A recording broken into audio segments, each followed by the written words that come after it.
Hola a todos y todas, soy Adrián Jiménez Rivera, doctorando de la Universidad Católica de Valencia San Vicente Mártir. En el presente vídeo les voy a hablar acerca de un trabajo que he desarrollado junto a mis compañeras Gloria María Caravantes López de Lerma y María José Galvis Domènech, ambas investigadoras de la Universidad de Valencia. Nuestro trabajo se ha focalizado en comprender y analizar qué papel desempeñan los relatos y las narraciones de distintos grupos en la convivencia en un barrio en situación de vulnerabilidad. Hemos observado que la manera en la que construyen sus relatos e historias para explicar las circunstancias del barrio pueden contribuir a mantener un conflicto entre ambas partes.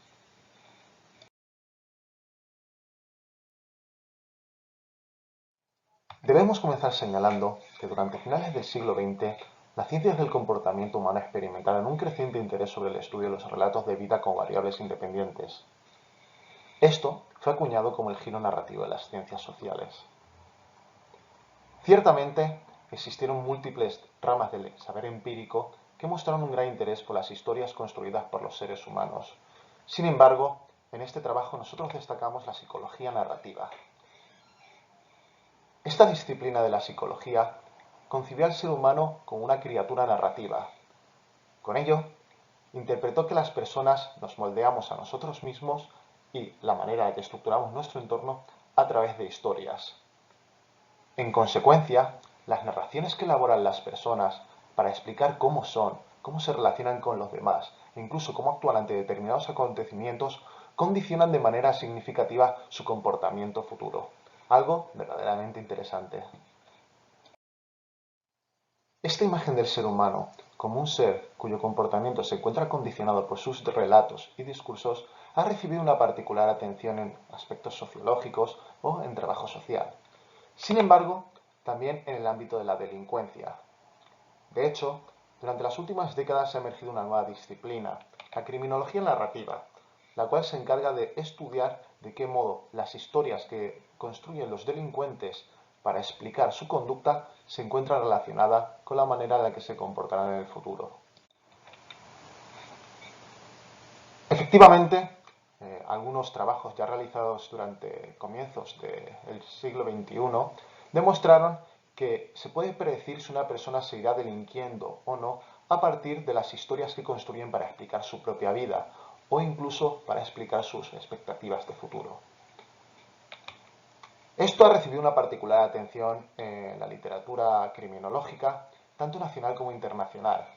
Sin embargo, en el contexto español, generalmente ha permanecido limitado al estudio de la reincidencia o a la población delictiva. Es decir, sus aplicaciones no se han extrapolado a otros aspectos, como es la convivencia de las personas en el día a día. Este es un aspecto que queremos remarcar, ya que nuevas propuestas para la gestión de la política local abogan por fundamentar la toma de decisiones en la comprensión de los relatos de los vecinos y grupos comunitarios que lo integran. Es decir, recientes estudios proponen que es interesante conocer las historias de las personas que conviven en un determinado municipio y que los responsables políticos sean capaces de adaptar las medidas y su diseño a las exigencias o a los relatos que se derivan de los ciudadanos.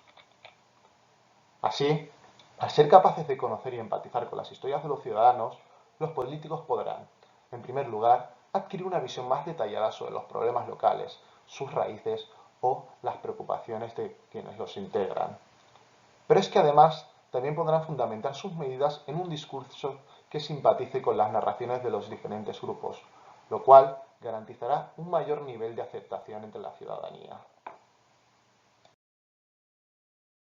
Debido a que no existe antecedentes en la Comunidad Valenciana del empleo del enfoque narrativo en barrios en situación de vulnerabilidad, o al menos no desde una perspectiva criminológica orientada a la detección de conflictos, planteamos el presente trabajo bajo el propósito de analizar los relatos de las personas que conviven en estos barrios, a fin de comprender la etiología de los desórdenes para así proponer medidas preventivas. El enfoque que utilizamos es empírico, parte de una identificación del problema, su subsecuente análisis y la formulación de soluciones a partir de este proceso paso a paso.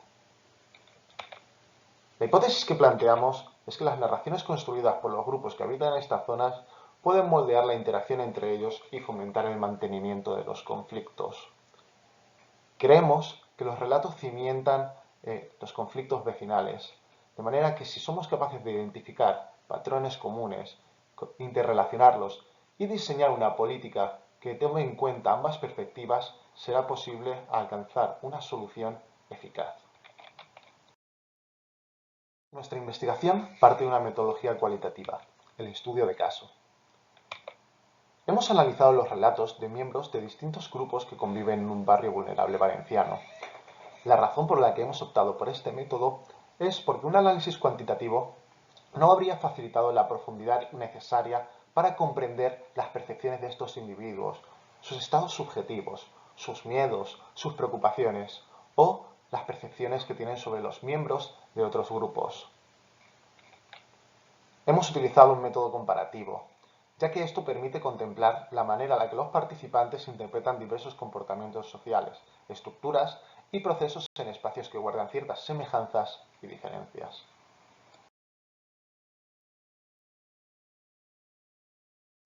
Seguidamente os presentamos los extractos de algunos de los relatos más interesantes que hemos recogido sobre los vecinos y vecinas que habitan en esta zona.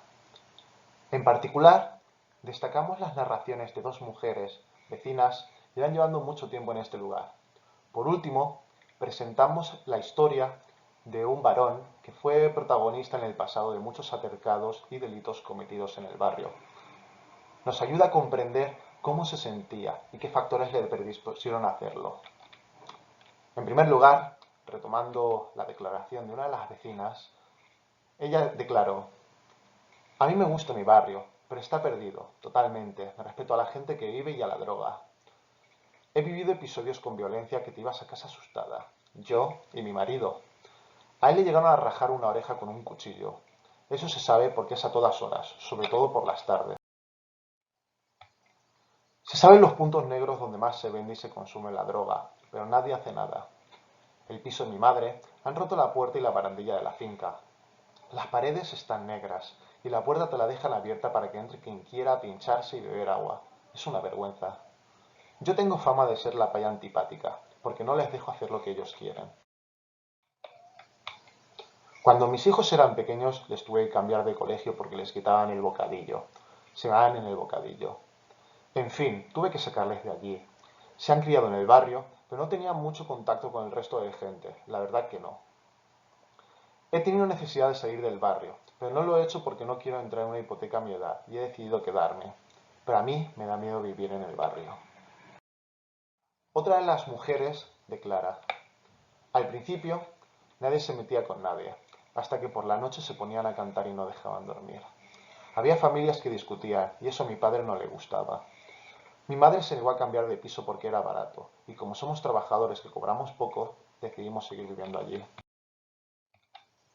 La gente va sucia, fuman porros, vamos, lo típico en un barrio así. No tienen educación porque te dicen cualquier cosa gritando y no tienen miedo de causar barullo y demás. Antes me molestaban los niños gitanos. Parece que se les permite hacer cualquier cosa de noche, incluso no dejar descansar. Eso con los niños negritos no pasa. Ellos se pueden sentir marginados por lo económico y por el determinismo de su propia condición. Finalmente, vamos a ver el relato de uno de los hombres perteneciente a la minoría étnica de la cual las mujeres responsabilizan la mayor parte de los altercados acontecidos en el barrio. Este hombre protagonizó en el pasado múltiples episodios ilícitos en su comunidad. De hecho, ha cumplido varias condenas por estos delitos. En la actualidad se ha reinsertado. Lleva mucho tiempo sin ocasionar ninguna clase de problema. No obstante, ha accedido gustoso a participar en este trabajo a fin de compartir cuáles crees que fueron los hechos que contribuían a su conducta. Preguntado por cómo empezó a delinquir, comenta lo siguiente: el primer encontronazo que tuve con la policía, que yo me acuerde, pues fue cuando rompimos el cristal de un coche. Íbamos por la madrugada, rompimos el cristal de un coche, íbamos muy tomados de benzol. Éramos niños, porque teníamos 13, 14 añitos. Cogíamos paranoias Igual veíamos un ovni volando, que veíamos fantasías ahí. Entonces nos cogieron y nos llevaron al calabozo. Y lo pasé muy mal, lo pasé muy mal, muy mal. Ese primer arresto, no me hizo pensar. Lo que me hizo es tener más cuidado, ser más cauteloso a la hora de robar.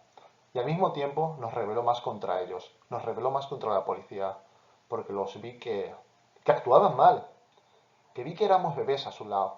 Al lado de ellos éramos niños de 13 o 14 años y a mi amigo le pegaban mucho, lo maltrataban muy mal. Entonces me puse más en contra de la ley que me puse, sí. Si antes hacíamos poquita cosa, después de esto decidimos ir a joder, pero a joder de verdad. Pues a partir de ahí empezamos a ir ya, empezamos a atracar por los bancos y empezamos ya a coger más manía a la sociedad. Sí. Lo hacíamos porque veíamos que la gente que tenía dinero, pues nada más que nos veían entrar en una calle salían corriendo, se asustaban de nosotros. Entonces, eso nos daba mucha rabia. Sí, nos daba mucha rabia y nos hacía sentir mal. Entonces íbamos a los chavales que nos miraban mal y les pegábamos. Y les quitábamos todo también. Nos sentíamos mal porque nos apartaban. No nos querían. La gente nos tenía asco. Nos despreciaba. Los veíamos en los policías y en los del barrio. Mucho, muchísimo, sí, muchísimo.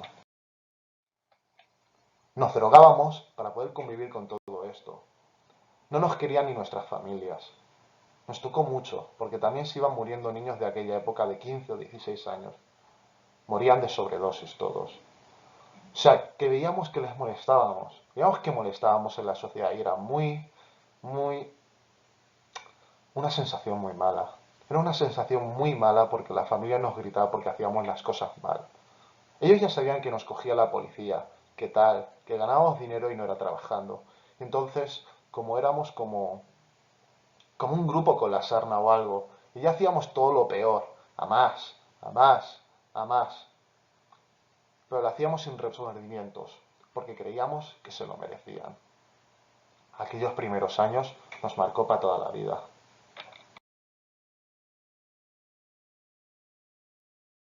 Nuestros resultados revelan que las narraciones construidas por los diferentes grupos que integran la urbanización generan un efecto retroalimentador que fomenta la continuidad de los problemas comunitarios.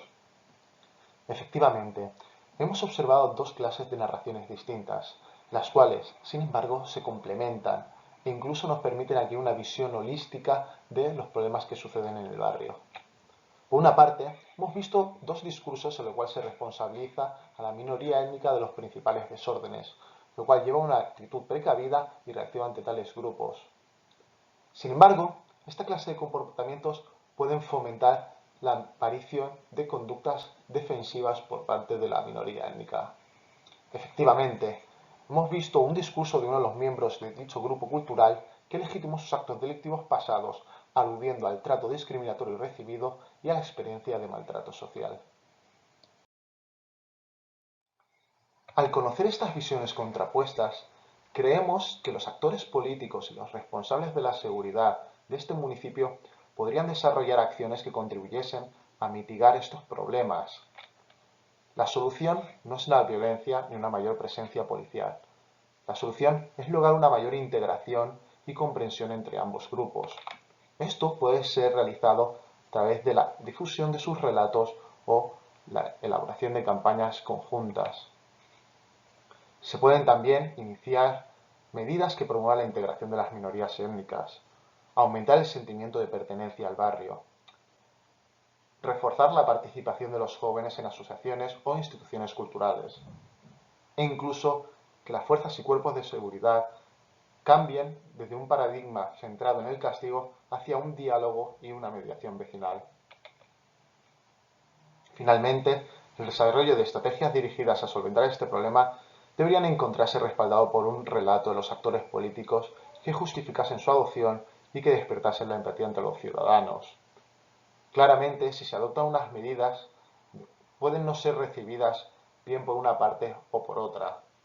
El actor político debe ser capaz de crear un relato que simpatice con las perspectivas de ambos y que demuestre la contrapuesta, a fin de que se alcancen unas medidas que lleguen a ser aceptadas en la comunidad y reforzadas por todos. por todo. Esperamos que hayan disfrutado de la presentación.